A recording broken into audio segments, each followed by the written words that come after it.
Nesse vídeo eu vou trazer um assunto polêmico que é sobre o perdão, né? Quais são as fases de perdoar.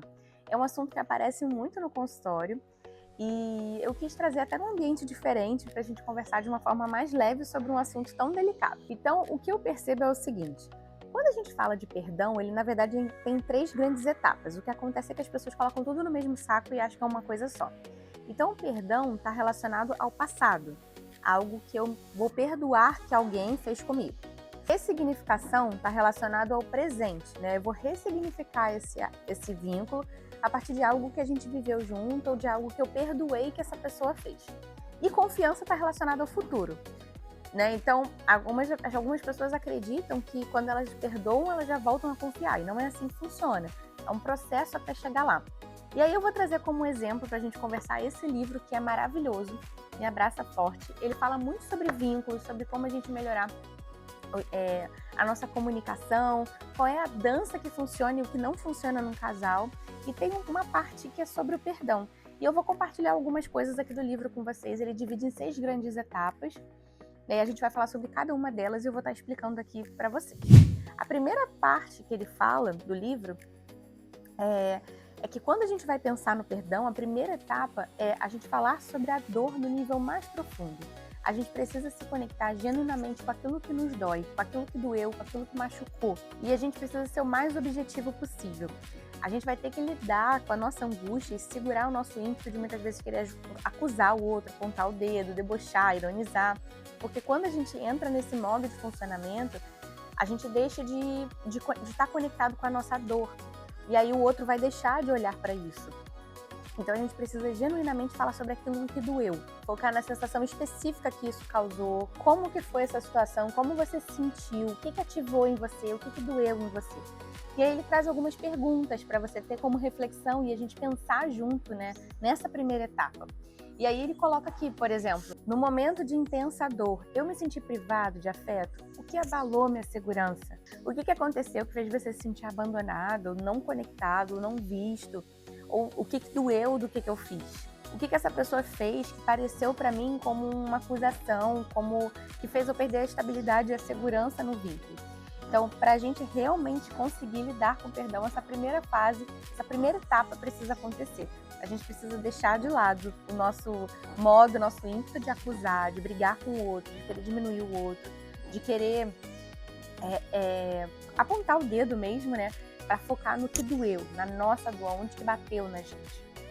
A segunda etapa, né, para o processo do perdão, que o livro vai trazer aqui, dentro da primeira etapa, o livro traz um exemplo muito legal que eu vou compartilhar aqui com vocês.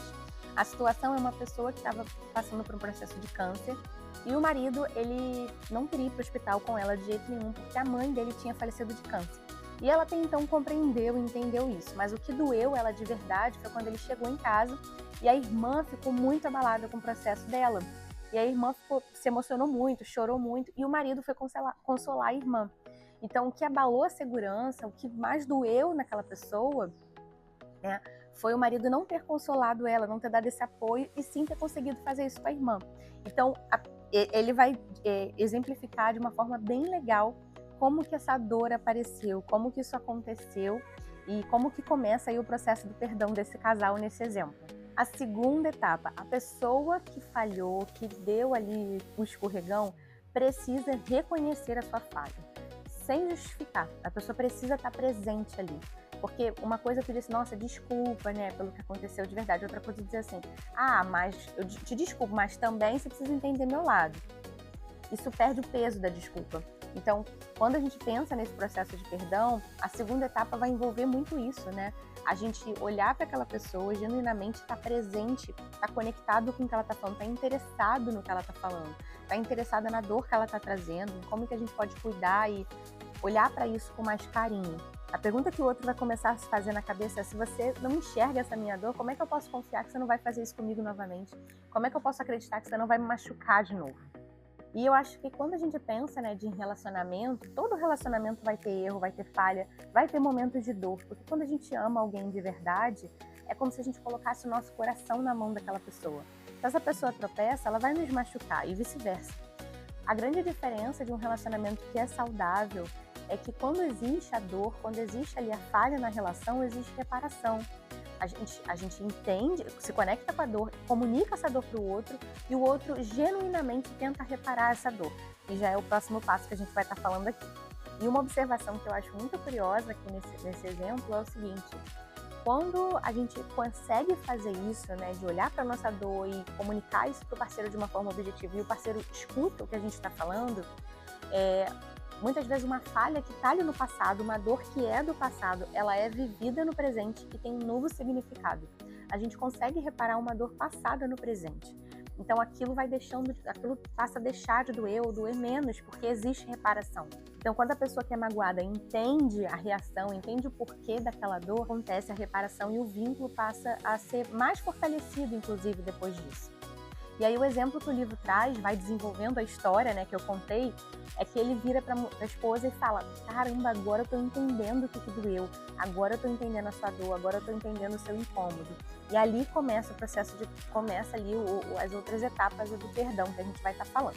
E aí vamos entrar na terceira etapa do perdão, que vai falar justamente sobre isso, de como que o casal começa a reverter essa situação, como é que o casal consegue reparar e deixar o vínculo mais forte depois que eles conseguem passar por essas duas fases. No exemplo do livro, né, a Vera, que estava com câncer, consegue compartilhar para o marido o que doeu, e aí eles passam essa barreira muitas vezes de proteção que faz com que o casal não se conecte no processo ali deles se perdoarem, E aí a Vera, né, que é o exemplo que está no livro, ela passa dessa muralha e consegue se conectar mais no casamento, né, passar por esse vínculo, reparar esse dano e esse impacto do que foi causado, e fortalecer ainda mais o vínculo. O marido diz para ela, né, nossa, eu não quero que você se sinta assim, eu tô reconhecendo minha parcela de culpa, eu tô entendendo com essa dor, agora eu consigo entender o que tá doendo aí.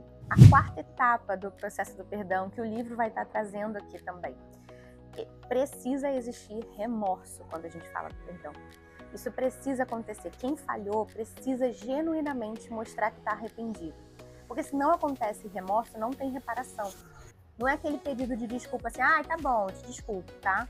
Tá bom, eu sinto muito. Não é bem isso, porque aí, se o pedido de desculpa for dessa forma, a gente não consegue de novo ver a dor de quem falhou, ver esse remorso, perceber essa culpa. Essa culpa, ela é importante, o remorso precisa acontecer para que eles passem para o processo de perdão, para que o outro veja genuinamente como que ele se arrependeu, né? Como que a pessoa se arrependeu por ter feito o que ela fez, por ter causado essa dor. E aí um acolhe a dor do outro, um se coloca no lugar do outro, consegue olhar para a dor do outro. E aí esse pedido de desculpa que a pessoa faz com remorso é como se fosse um convite para a reconexão do casal. O quinto passo que ele vai estar trazendo aqui para a gente conversar é que a partir do momento em que tudo isso foi feito, começa uma nova etapa dessa história, né? O vínculo, inclusive, sai mais fortalecido, eles conseguem se acolher, um consegue olhar para a dor do outro, um consegue reparar a dor do outro, e a pessoa que está magoada consegue entender também o olhar da outra. E quando isso acontece, a pessoa que está magoada consegue identificar qual é a necessidade que ficou marcada ali por trás do trauma, né, que aconteceu na relação. Então ela consegue dizer, naquele momento eu precisava que você me abraçasse, naquele momento eu precisava que você desse seu afeto, que você me acolhesse.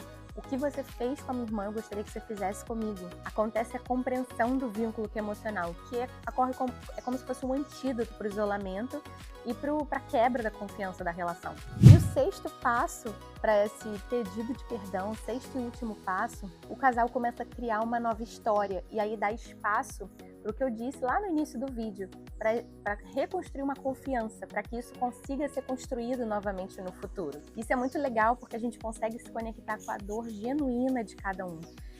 Existe reparação, a gente consegue atender a necessidade dos dois, né? Então, ela comunicar ali o que ela precisava dele, o que ela queria dele naquele momento, e ele também olhar para ela e dizer, né, quais são as dificuldades dele, por que ele não conseguiu reparar aquilo dali e como que vai ser reparado das próximas vezes. Eu espero que esse vídeo tenha te ajudado a lidar com uma situação em que você precise perdoar o outro. Eu sou Paloma, sou psicóloga, sou especialista em terapia cognitivo-comportamental, em terapia do esquema e em terapia comportamental dialética. Sou professora e supervisora. E se quiser conhecer um pouquinho mais sobre o meu trabalho, eu te convido a me dar uma olhada no meu Instagram. Por lá eu coloco vários conteúdos sobre relacionamento diariamente. Eu espero de verdade que esse vídeo tenha te ajudado. E eu queria finalizar com uma pergunta. Você conseguiu genuinamente perdoar alguém e comunicar ao outro quais são as suas verdadeiras necessidades? Pense sobre isso, pense na sua relação e me conte aqui nos comentários, né? O que você mais gostou desse vídeo, quais são as ideias e sugestões para os próximos vídeos desse canal. E eu te vejo na próxima. Um beijo e até lá!